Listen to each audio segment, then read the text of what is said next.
Hello and welcome to the Drabblecast, episode 59. The Drabblecast is a weekly flash fiction podcast that brings strange stories by strange authors to strange listeners, such as yourself. I'm your host, Norm Sherman. Well, we've got a great story for you this week by one of our favorite authors. But first, a bit of Drabble news. Check this. If you've been listening to the Drabblecast for a while, you know that there's pretty much only one thing that we love more than short fiction here, and that's donations. But our third favorite thing is, without a doubt, big-ass deep-sea creatures, particularly the giant squid variety.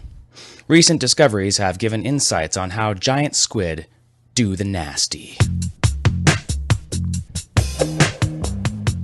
Now, we've all seen those leaked cell phone videos making their way around the internet. You know, the ones that are allegedly of a giant squid hooking up. Those are usually too grainy to really see what's going on. You can't really even tell if it's a giant squid or not. It might just be, Paris Hilton again. But this is for real, folks.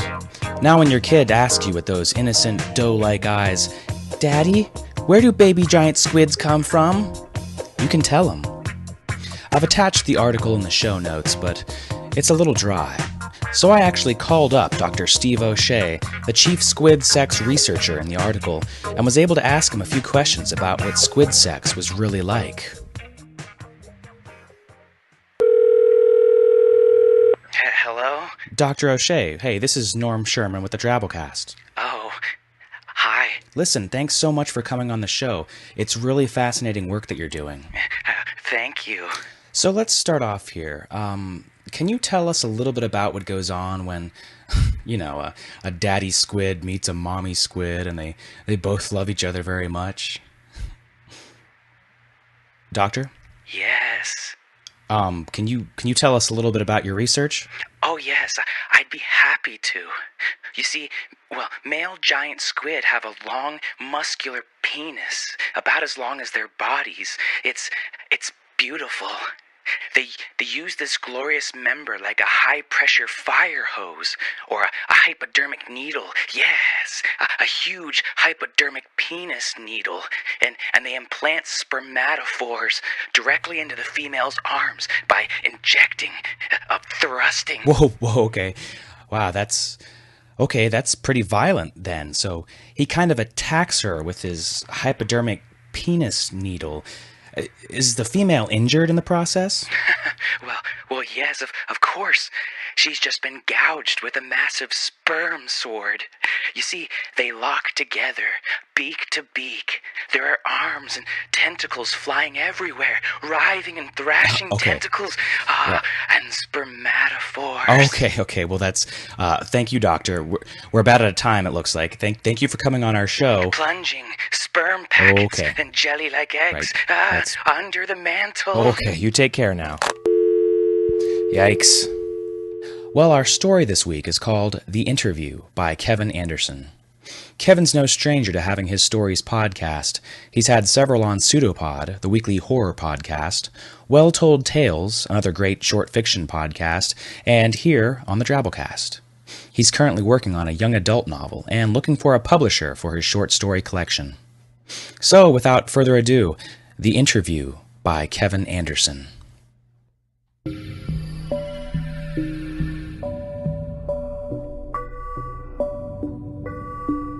Your son appears to be quite exceptional, Miss Warren, Dr. Ethridge said, looking up through wire-framed glasses from the test results on his desk.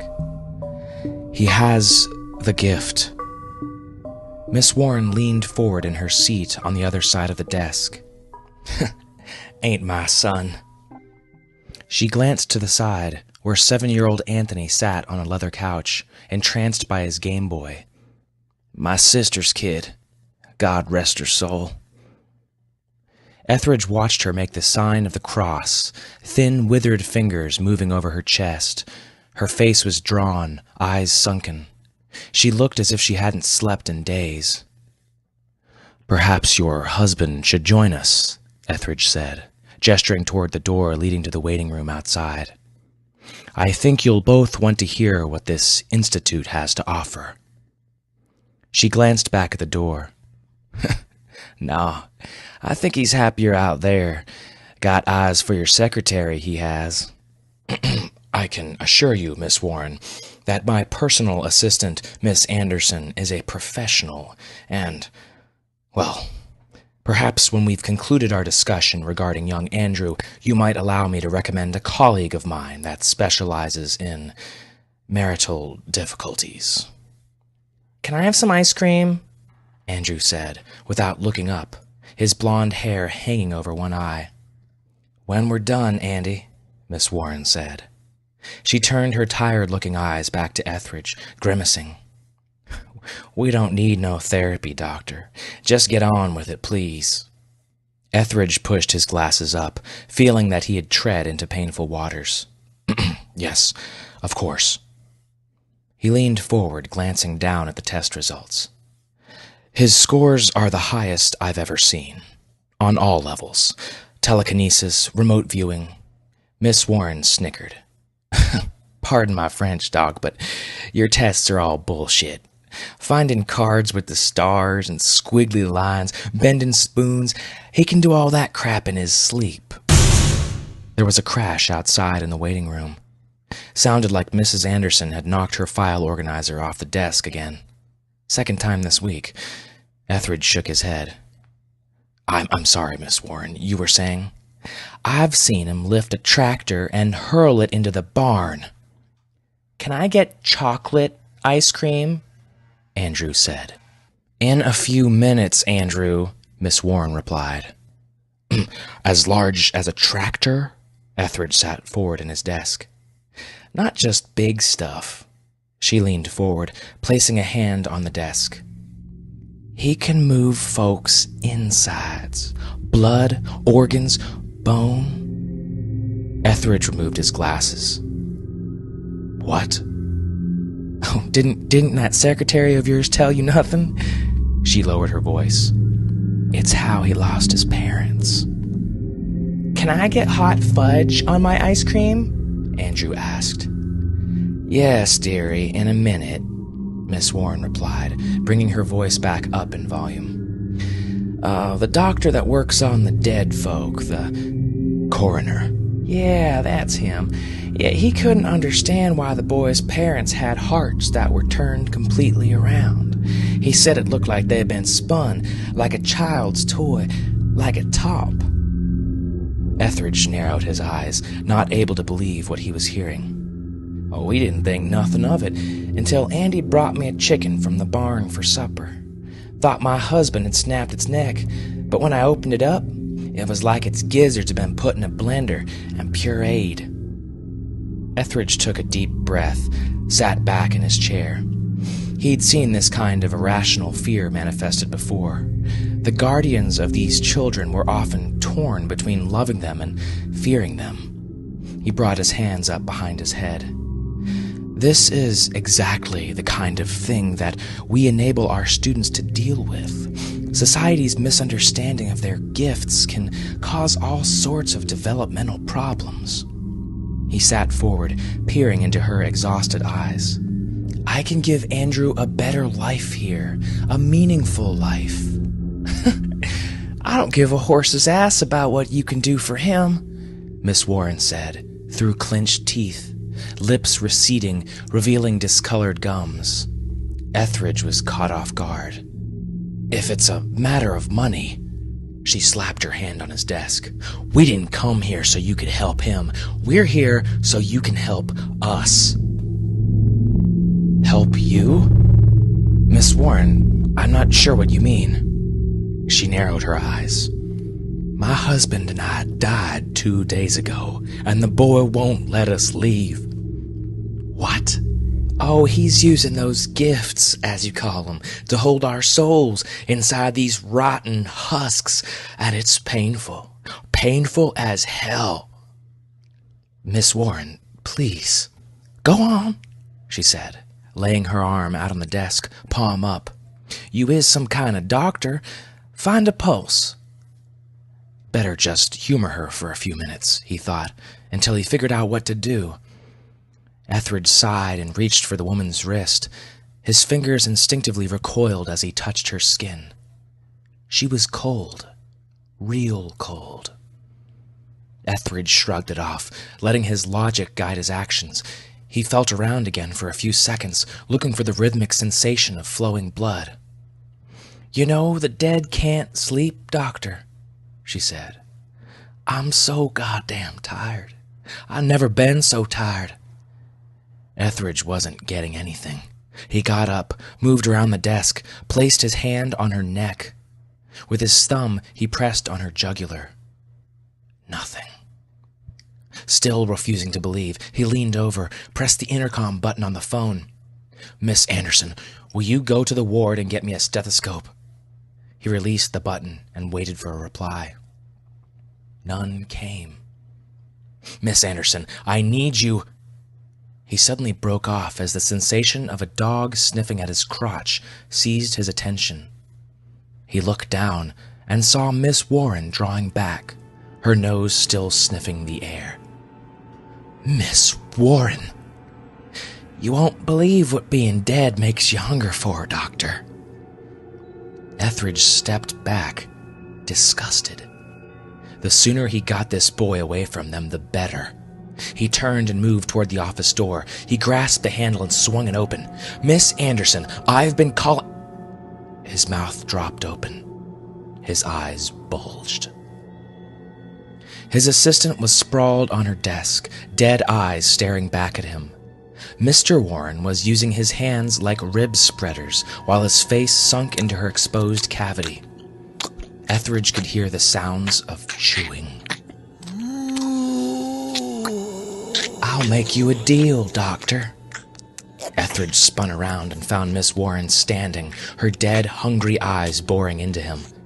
"You get Andy to let us move on, and I won't eat you." Paralyzed by horror, Ethridge watched her walk toward him. His heart was pounding, and he thought it would burst from his chest. Miss Warren reached out for him, and he tried to raise his hands, but they remained useless at his side. She clutched his arms in her dead fingers and moved his stiff body out of the way. She then exited the office and joined her husband at the feast. Ethridge staggered backwards, not knowing where his feet were taking him. His heels collided with the leather couch, and he plopped down into it. The bleeping sounds from the Game Boy were just a bit louder than the sounds of tearing flesh, snapping bone, and chewing resonating from the waiting room. He looked over at the boy, still peering intently into the glow of the Game Boy. Ethridge took a deep breath. "Andrew." The boy continued playing. "Andrew, are you doing something to your aunt and uncle?" "I don't want them to leave," Andrew said, not looking up. And why is that, Andrew?" "Because everybody leaves me." His forehead wrinkled. "My dog Skipper left, Mom and Dad left. They left me all alone." "Andrew, I'll tell you what. Why don't you come live with me here, and—" "Why should I?" Ethridge had never had to convince a child. It was always a parent that needed persuading. Because I have ice cream, Andrew." Andrew stopped playing and turned to look at him. "What flavors?" "Oh, let me see. There's chocolate and vanilla and strawberry." "How about fudge?" "Well, why don't we take a walk down to the cafeteria and have a little look?" "Any progress, Doctor?" Miss Warren said, stepping back into the office. Her husband was on her heels. Both corpses glared at Ethridge, hands glistening with blood, chins dripping. "Andrew, you have to let them go. Let them go now." The corpses came closer. Hunger glinted in their dead eyes. Ethridge put his hands on the boy's shoulder. "I'm not going to leave you, I promise." He brushed the boy's hair from his eyes. "You can live here and have ice cream every day." Andrew turned and faced his dead aunt and uncle. He blinked twice, then said, "Go away." The corpses stopped moving and slumped to the floor. Mrs. Warren's dead eyes seemed to lock on Ethridge as she fell. Andrew hopped up, sticking the Game Boy in his pocket. Ethridge stood up slowly, eyes fixed on the bodies in his office. "Can we get some ice cream now?" Andrew grabbed Etheridge's hand. Ethridge nodded, hoping to God that the cafeteria actually stocked ice cream. Being a diabetic, he had never noticed. Of course, unless they've run out." "I hope not," Andrew said. "I haven't had any since Auntie and Uncle ran out 2 days ago. That really made me mad."